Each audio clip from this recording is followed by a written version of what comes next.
So ngayon mag-change oil tayo. So kailangan natin ng tool 17. Ito 17. Tapos ito yung ginawa kanina, yung strap wrench pangalis dito sa filter. So itong filter niya C809. At gagamit tayo ng langis. Ito yung langis niya. Saan na yung langis? Ito 0W20. Kasi bagong sasakyan ito, kaya kailangan ito yung gagamitin natin. Okay. Bago tayo magsimula, syempre kailangan kakalsuin muna natin siya para hindi siya gumulo. Ngayon kakalagyan na natin yung drain plug. Kakalagyan yung drain plug. So yung unang gagawin, kakalagyan itong drain plug. Ito yung drain plug. Ayun, naluwag na natin using 17mm. Okay. Yan.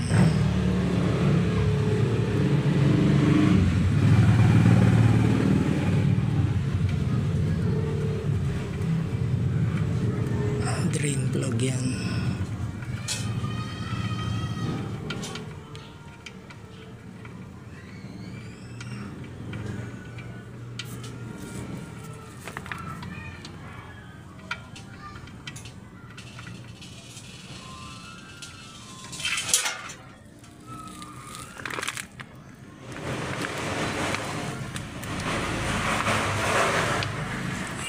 So ngayon kakalagyan na natin yung filter gamit itong wrench na ginawa. Ayan, ganito lang from scrap. Ayan,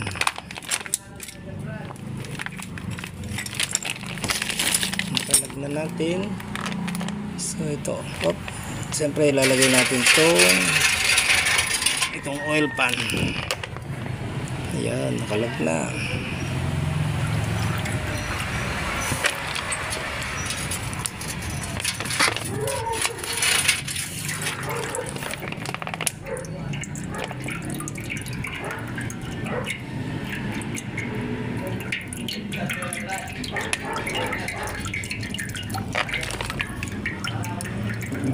So ngayon ito yung bagong oil filter natin. So bago natin ilalagay yan, lalagyan muna natin ng konting oil.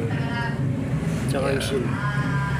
Ayan. Tsaka yung silyado nyo. Tapos pati itong o-ring niya. Ayan, bago natin ilalagay yan. Ayan, okay na. So pagkatapos niyan, lilinisin natin to para lilinisin natin bago natin ilagay yung oil filter, Yan.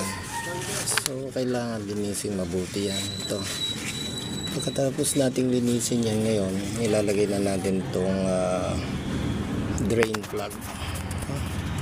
So yung drain plug niya ito, ilalagay na natin.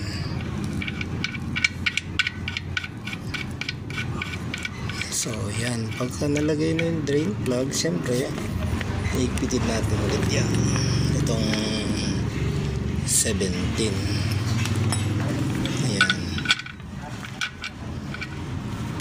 ay paganyan pala. Yan,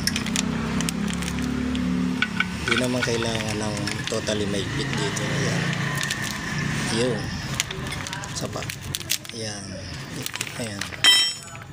Tapos ito, lalagay na natin ngayon yung filter. Ito, lalagay na natin itong filter.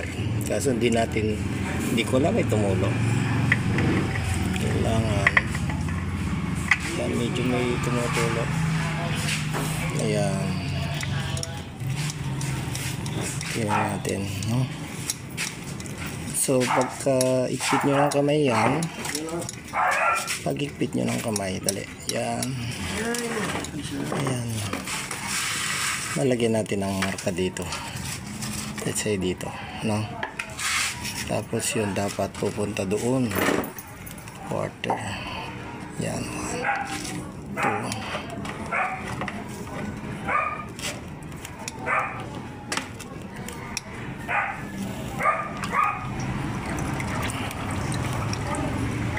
Yan.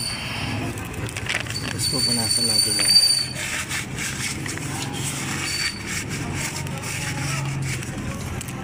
Okay. Gusto natin lagyan yung lagay yung filter at saka yung plug. So alisin na natin bago tayo mag-fill up ng langis. Ibababa na natin to. Siyempre inalis ko muna ito, no? Ayan, bababa natin. Ito.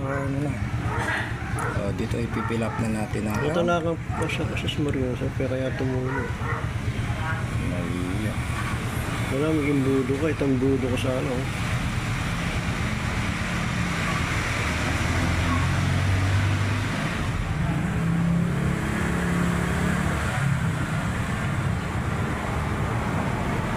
Well, Yeah. tansyan mo. mali po.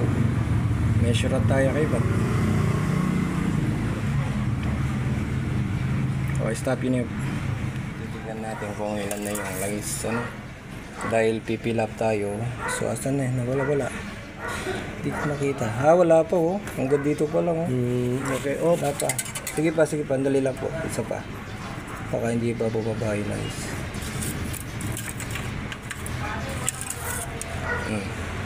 Ayan po, ang gandun pa lang oh. Hop. Marami pa. Sige po. Dagdagan pa natin. Dagdagan pa po natin. Okay na po. Kulang pa po yun, kaya dadagdagan pa natin. Mga 3.5 liters po ito eh. Tansya ko mga 3.5 liters.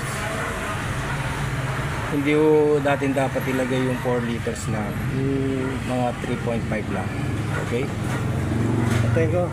Isin natin para makita natin kung ilan na yung level niya. Ayan, ulit po yung bababa yun eh. Kaya lang, pag pinandar, bababa na.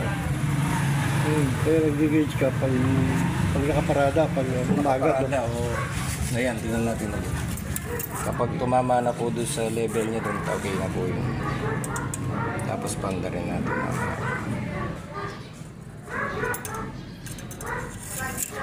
So, tingnan natin ulit yan. Konti pa. Lagyan pa natin ng konti, pwede na po yun.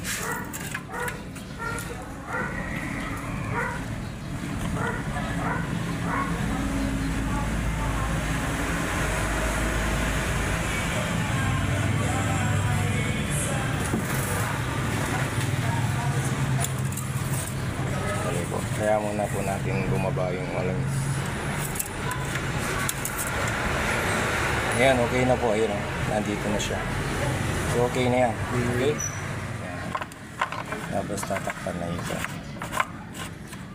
Okay? Okay na po. Hindi na kailangan din ng laro doon, didinan mo na kayo para kaya. So, ngayon, i-start natin. Ayan. So far, okay naman. Ayan. Pero dapat, checkin din dito sa kung may tagas yung langis. Okay? Dapat i-check yan. Para malaman kung so far okay na.